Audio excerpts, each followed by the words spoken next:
So it's now time for the opening statements. Mr. Brennan. Thank you, Your Honor.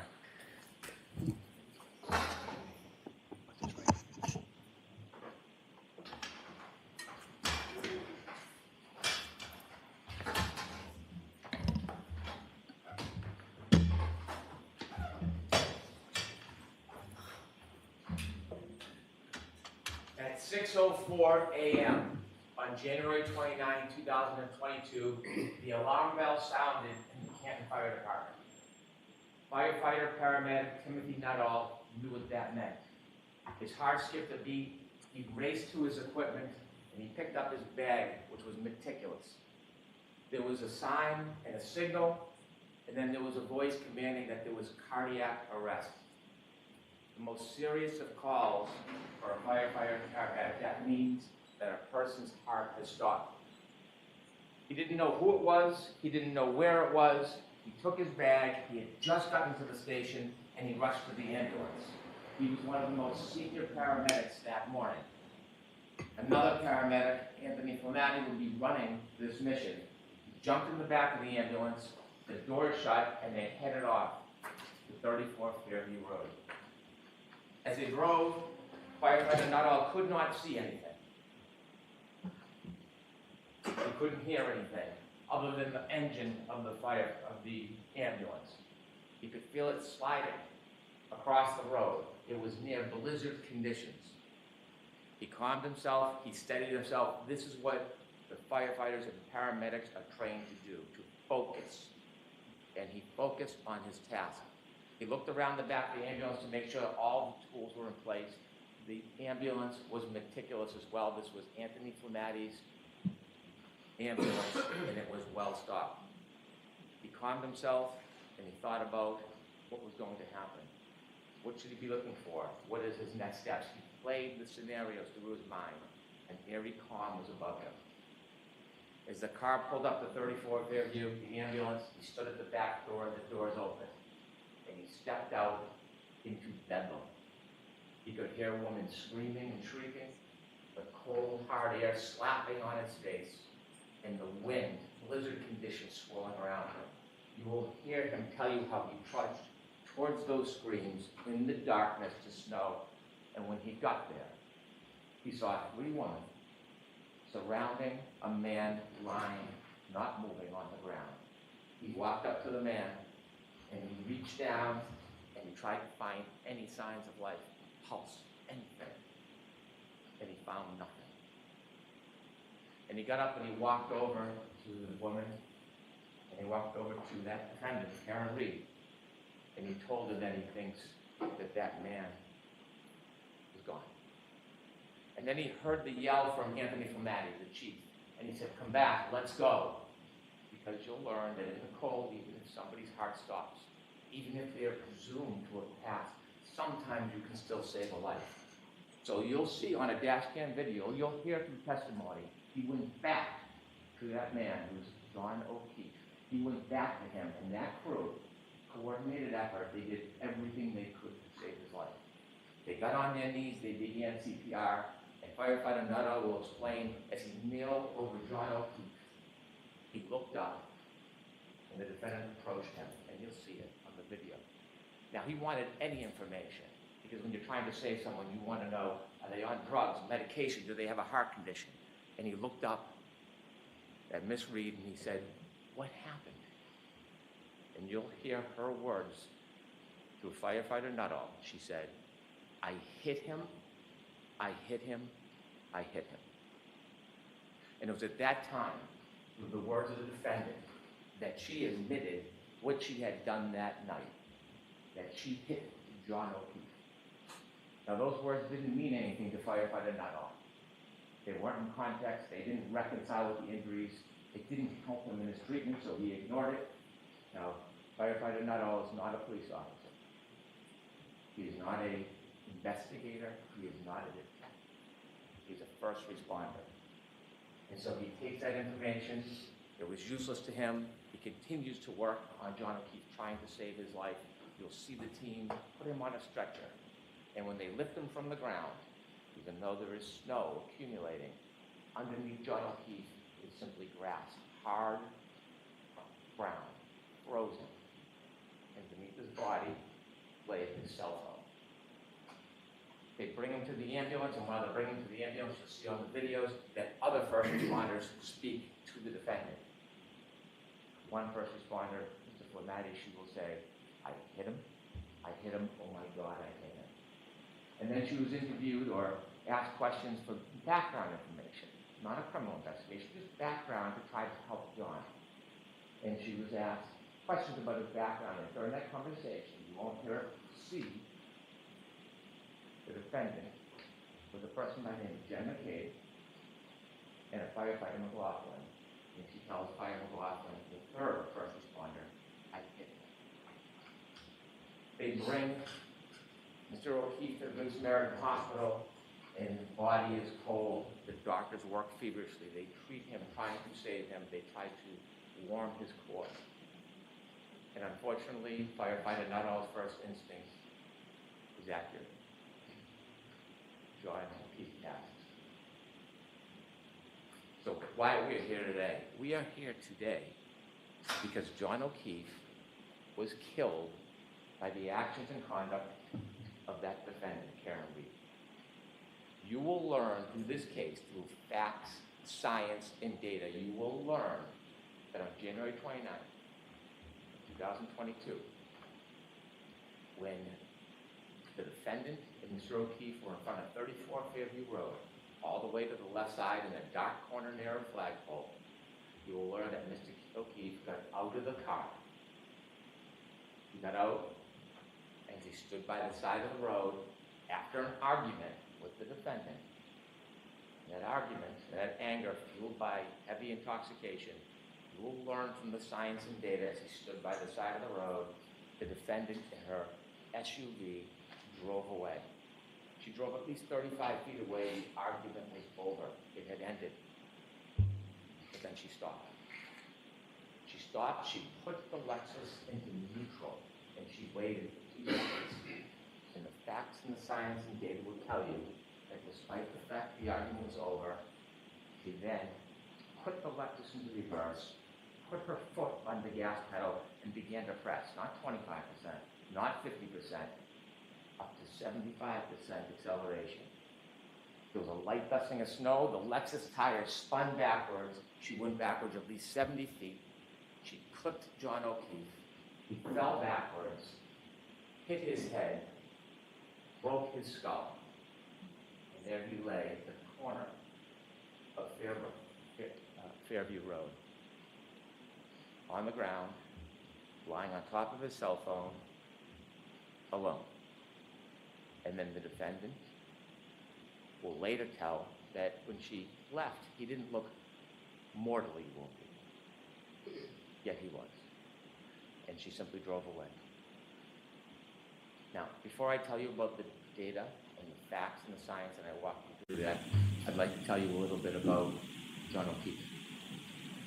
John O'Keefe was a young man, a local kid, very well liked, loved. John O'Keefe is the son of Peggy O'Keefe, John O'Keefe Sr., and the brother of Paul O'Keefe. Grew up in Canton, worked hard. He became a police officer. But what you're going to learn, the fact that he worked for the Boston police officer, as a Boston police officer, was just a fraction of his life. It was a small, really unimportant part, because the biggest part of John O'Keefe is he was a family man. Not in the traditional sense. You see, John O'Keefe never had biological children. John O'Keefe was never married. But John O'Keefe had a sister, and she had 2 children. And when the children were 6 and 3 years old, his sister unfortunately died. And shortly after, his sister's husband died. Now, John O'Keefe was a help. He didn't sit by. He saw these 2 recently orphaned children, and he stepped in and he said he was going to raise them. So he put aside his career, he put aside his job, and he moved in with the children, and he raised them like they were his own. They were his passions, his love. He was a new parent, successes, failures, like all parents. And he raised the children with the help of people in the community, with the help of his brother, with the help of his family. And they led a good life. enter Karen Reed. Around COVID, the defendant and Mr. O'Keefe reacquainted, and they started a relationship. And you'll hear that even though the defendant had her own home, she was staying with Mr. O'Keefe a lot, 4, 5, 6 times a week. And to most of the world, it was a pretty good relationship. They spent time together, they did activities with the children together. She helped with driving the children, feeding the children. It was a steady relationship until about the beginning of 2022. And then things began to unravel. There was tension, there was arguments. In fact, just a few days before this incident, you'll hear that Mr. O'Keefe asked her to leave, but she wouldn't. You're going to be able to read text messages of their conversations on January 28, 2022, and you will see the tension and the unraveling of the relationship. You will read about the discord between the defendant and Mr. O'Keefe. You will see that when he would ignore her calls, they would become incessant. When he would try to push away, she would come closer. You will read those text messages and you will realize that this was the beginning of the end of this relationship. That night, they decided they would go out together. I want to tell you something about data and science before we get to that night. I mentioned that underneath John's body was a cell phone. A cell phone is an amazing piece of technology. It is like a computer. It carries extraordinary data. And when they found the cell phone, the only companion to John O'Keefe that night, they studied the cell phone, and there'll be some remarkable data that you will use in this case to find the truth. I want to mention 3 different things you will find in a cell phone that are critical to this case. The first is called location data. Waze we've all heard of, Google Maps. Well, at some point that night, John put his Waze on, and Waze is like a breadcrumb that will show exactly where the phone goes second by second. It is the strongest, most accurate location data that you can have. And that night, John was using Waze. It also will have healthcare data. Healthcare data will show when somebody is moving. Sometimes it's qualified as steps, but it doesn't necessarily mean somebody's stepping. Moving their arms, walking, turning. It doesn't show what direction or how far, but it shows movement of a person. Healthcare data. And the third thing, remarkably, there will be an expert in this case who found a data file on the phone, and it tracks the temperature of the cell phone battery. That will be critical to your analysis in this case, the temperature of the cell phone battery. And so with that, I want to take you back to the timeline of that night. After the discord, both the defendant and Mr. O'Keefe decided they would meet at a bar called McCarthy's. Now, McCarthy's is a local bar, a blizzard is pending, and people are getting together in a celebratory mood. They go to McCarthy's, and you'll see a video of McCarthy's, and you will watch both Mr. O'Keefe, friends, and the defendant drinking alcohol. And you will count 8 vodka drinks that the defendant drank. They arrive at 8:50, they stay till 9:45. She consumed at least 7 of those drinks in less than 2 hours. The last drink, you'll see when they leave the bar, she puts it under her jacket, and they walk out and they go to another bar to meet other friends called the Waterfall. They reach the Waterfall sometime around 10 p.m. And when they go into the Waterfall, you'll see a video. And when I said celebratory mood, you will see a group of friends of John O'Keefe, many who are friends with Karen through John, and you'll see them clapping and happy and joyous that they're there. You'll see many hugs between John O'Keefe and his friends and the defendant and many of the people there. And they spend some time together, there's drinking, and they all do a shot. And that will be at least the 8th drink within 3 hours that you consume. You will see from the data, not just the cell phone data, but there's some other very important data, and the other piece of data that goes hand in glove with the cell phone is information on the defendant's Lexus vehicle chips. You might have heard of black box in an airplane, where there's some type of event that captures a small amount of time. Well, that was captured in the defendant's Lexus. That black box information with the cell phone data will tell you everything you need to know in this case. It will bring us step by step through the entire night to the death of John O'Keefe. And so they leave the waterfall bar at 12:12, and you'll see that the ignition goes on to the defendant's Lexus.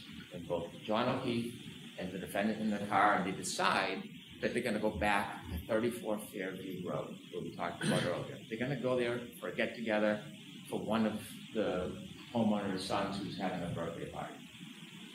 And so as they drive back, you will be able to follow them with this location data. When they go back to Fairview, they don't know exactly where it is, and they get lost. And so John O'Keefe makes a phone call, has a phone call with one of his friends, Jen McCabe. And during that phone call, which the defendant listens to because she recounts it, and trying to get directions, Jen McCabe tells John O'Keefe, it's near Bella's mom's house. You'll learn that Bella, or her mom, was somebody that John had dated before this week. And so as they make their way to Fairview, you will see there's a road that comes down like a loop and that leads to Fairview. They take a wrong turn on the loop, and then they do a 3-point turn in the driveway. You'll see the exact precise driveway they turn into because some type of acceleration movement triggered that black box in the Lexus.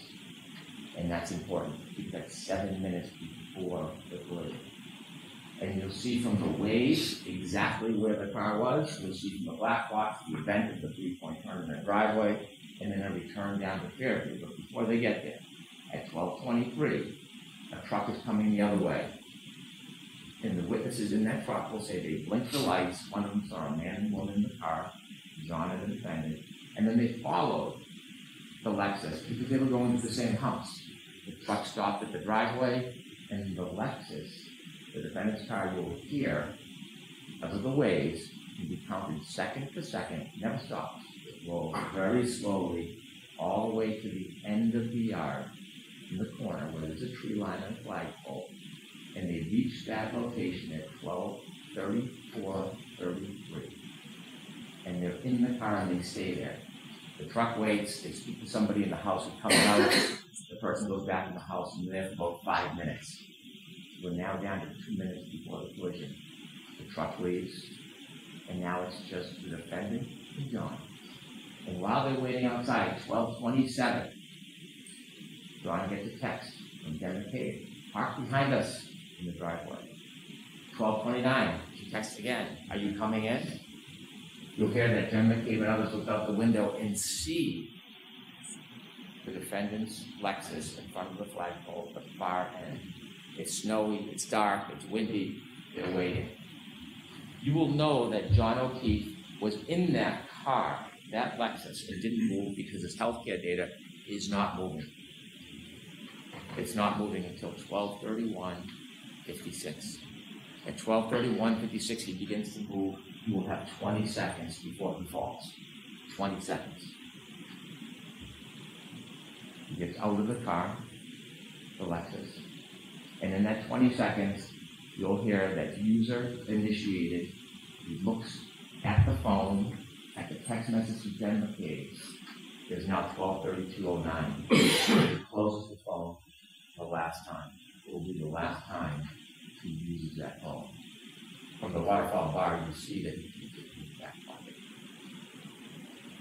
And at that time, 12:32:09, last user, he has 7 more seconds he will move before he lies dormant the rest of the night. We'll also have the information from the defendant's Lexus black box. Now, the clocks run differently. There's a 30-second variance, but it's right in the heart of that time. And you will see through the data at that time, when he makes his last movements with the phone, is when her car leaves 34 feet at least, stops, neutral, and then shoots into reverse with the tire spinning right towards him, right where he got out. You'll know they're arguing because the next morning she tells a firefighter, I'm sad because our last moments were fighting. She drives away.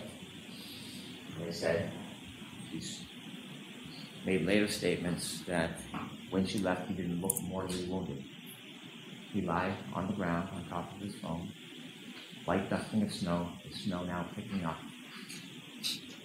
and he was just there. It's 12:37. Now, when he's in the car, before he gets to Fairview, the battery temperature of that phone is 77 degrees. 77 degrees in a warm car.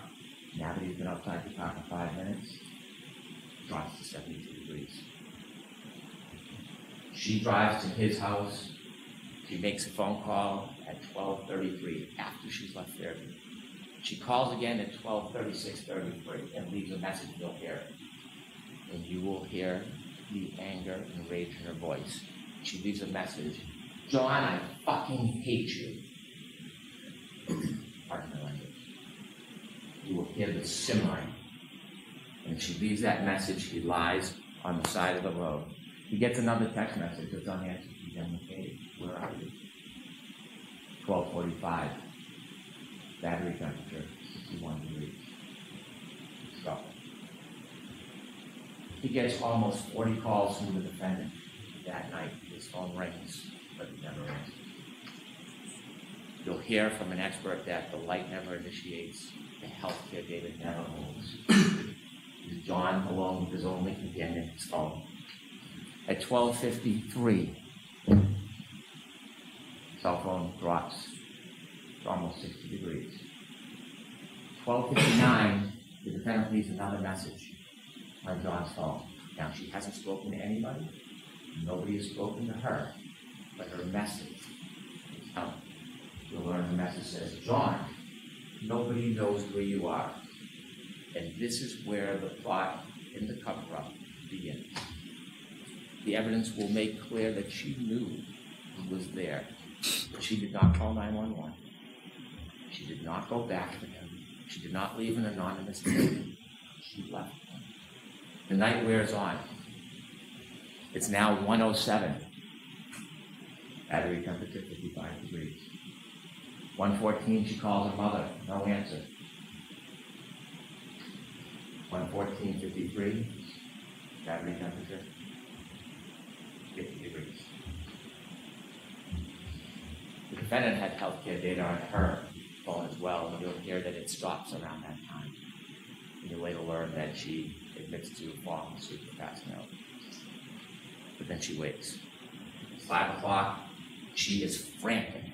She wakes up John's niece, and she is unintelligible.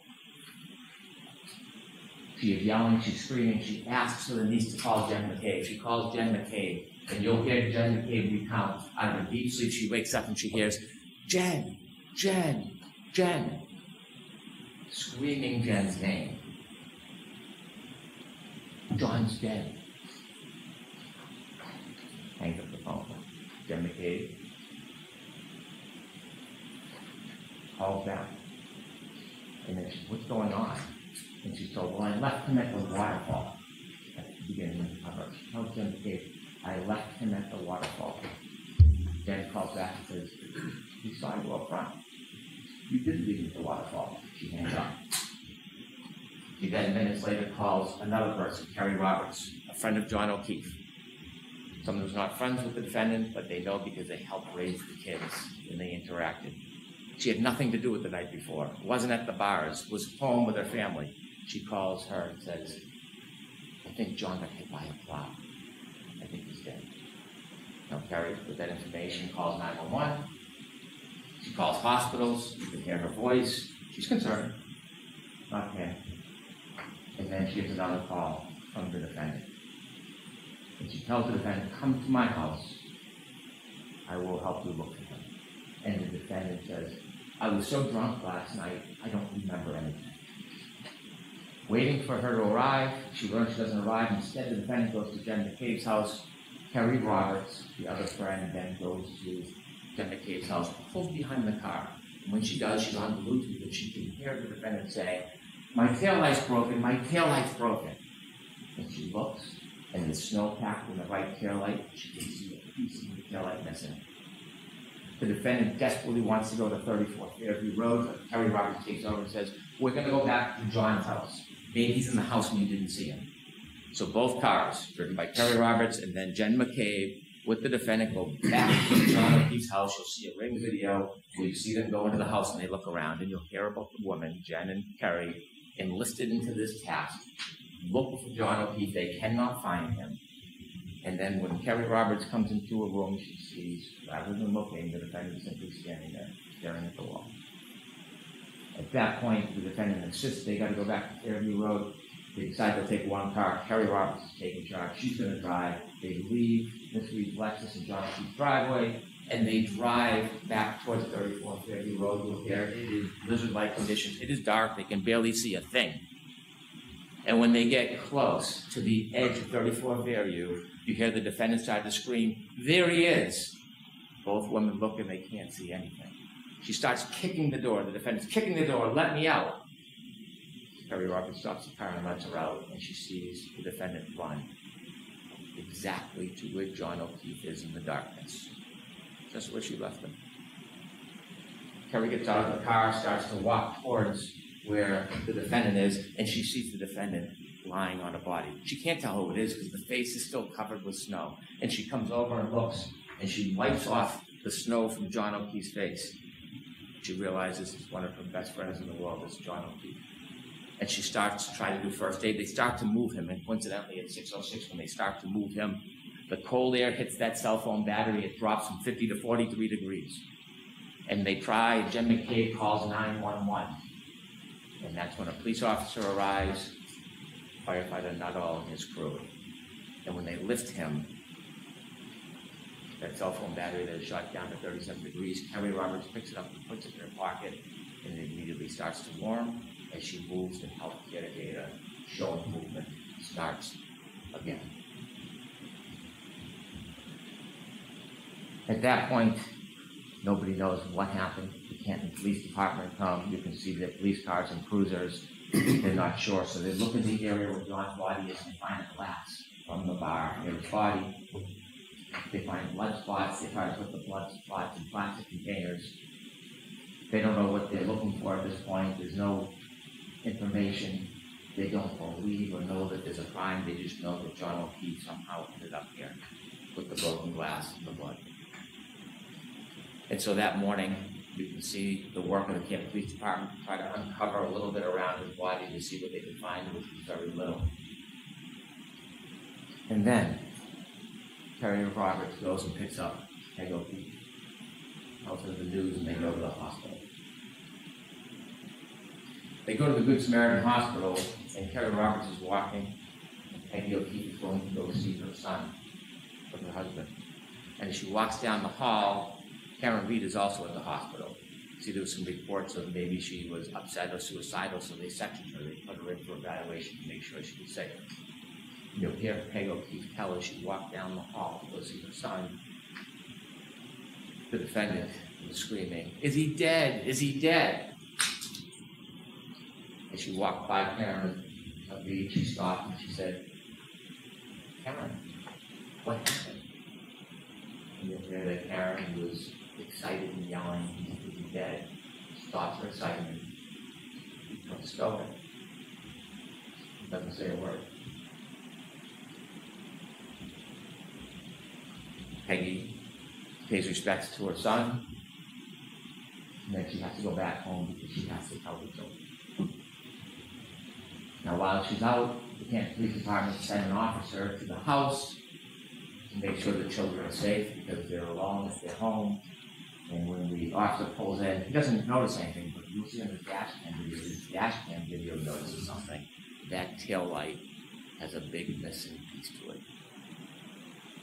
They can't find the children. Ultimately, Peggy comes home, a friend can take them, and they bring the nephew home, and he is distraught. And then Peggy hears a knock on the door. It is the defendant and her father. They want to come in. They come in, no condolences to Peggy. And they ask, "Can we go upstairs to John's room?" And she's busy consoling her grandson. They go upstairs. They're upstairs for about 15 minutes. They come down, and quickly they leave. Now, they got there from the defendant's brother, drove his wife and the father to that house. But when they leave, they take two cars. They take the Lexus with the broken taillight with them back to the defendant's father's house.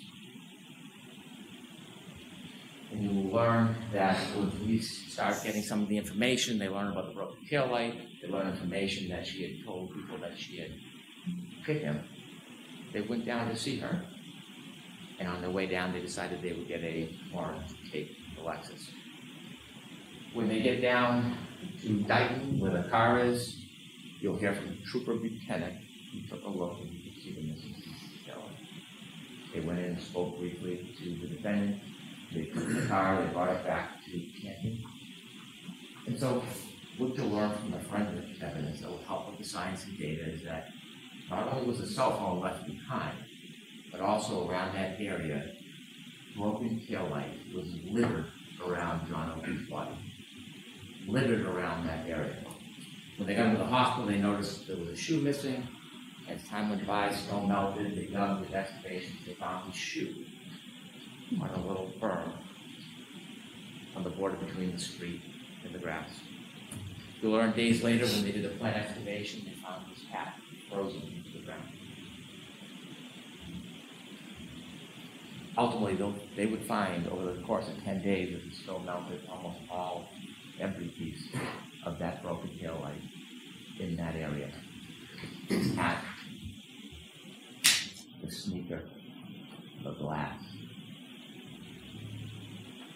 When the defendant left Mr. O'Keefe behind, took with her something of Mr. O'Keefe, called trace evidence.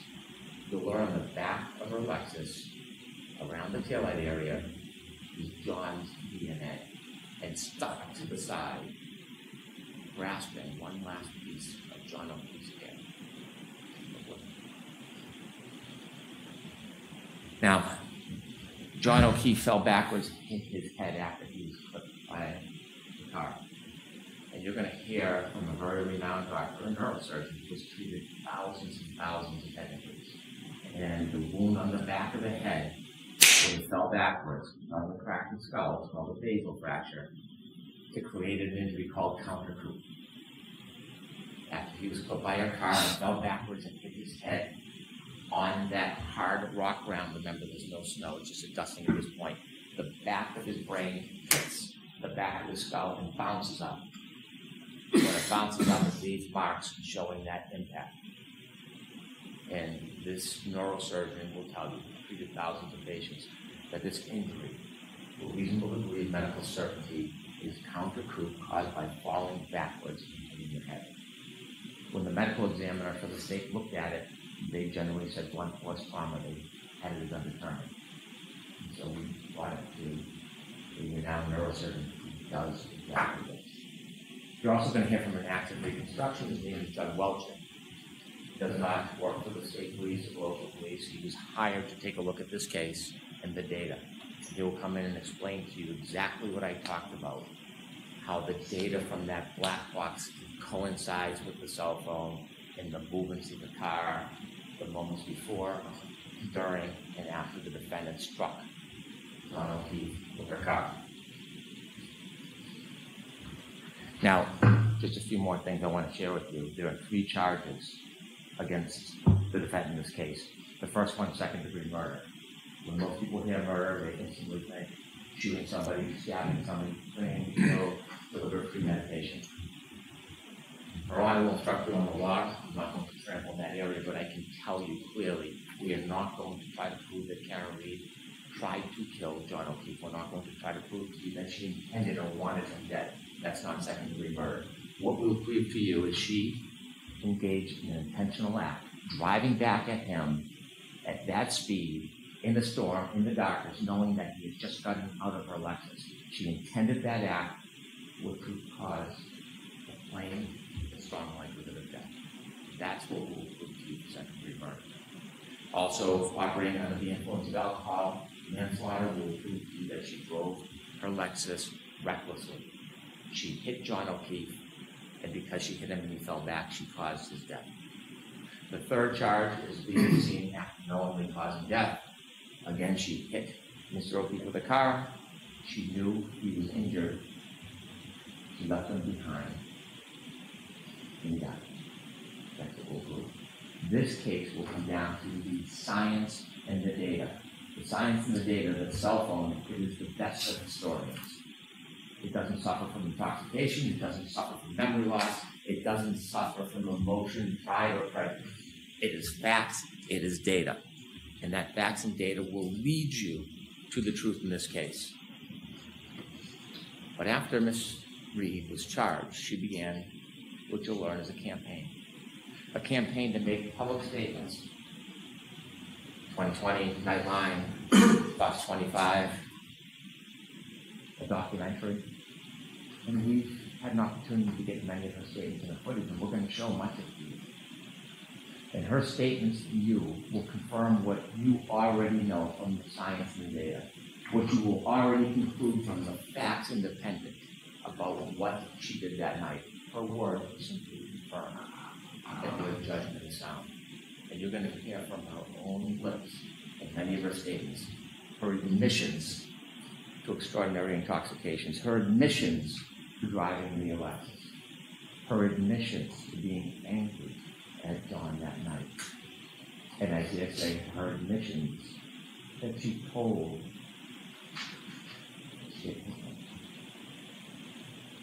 I'd like to play for you clip one. You're going to hear the first of the statements that she made after she was charged.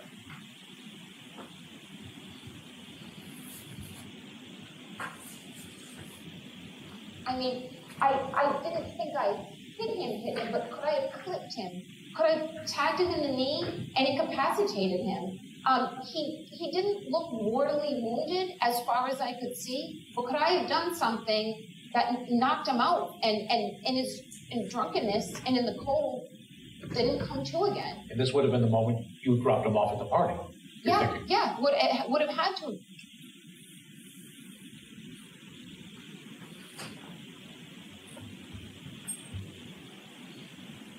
Ladies and gentlemen, I simply ask you to follow the evidence, follow the science, follow the data.